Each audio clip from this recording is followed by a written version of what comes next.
নমস্কার, আমি পূর্ণ চক্রবর্তী। স্বরচিত কবিতা টিকা আবিষ্কার। ভবিষ্যতে রোগের হাত থেকে বাঁচার জন্য ছোট ছোট শিশুদের টিকার ব্যবস্থা করেছেন সরকার।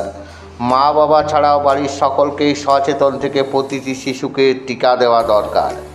আগেকার মানুষ জানতো না এসব, তখন ছিল না টিকাকরণের ব্যবস্থা। কলেরা, বসন্ত, টাইফয়েড হলে সকলের খুবই করুণ হয়ে পড়ত অবস্থা। ডাক্তার এডওয়ার্ড জেনার প্রথম আবিষ্কার করেন এই টিকা মারণ রোগের হাত থেকে বাঁচার জন্য।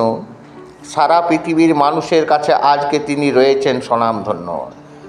জেনার পেশায় ডাক্তার ছিলেন, তবে উনার মনটা ছিল খুবই নরম। গোটা ইউরোপ জুড়ে বসন্ত রোগ ছড়িয়ে পড়ায় তিনি নিজে নিজে মনে কষ্টও পেয়েছিলেন চরম।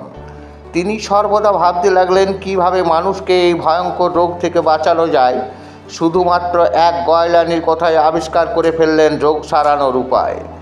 ন্যালমিস নামে এক গয়লানির হাতে বসন্তের ফোঁড়া থেকে তিনি নিলেন পুঁজ ও রক্ত।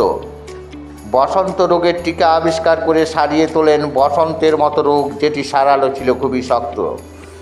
ডাক্তার জেনারের টিকা আবিষ্কারের কথা শুনে যখন অন্যান্য ডাক্তাররা করলেন হাসাহাসি, 2 বছর থেকে পরীক্ষা চালিয়ে তিনি আবিষ্কার করে জানিয়ে দিলেন, আমি মানুষকে ভালোবাসি। নমস্কার।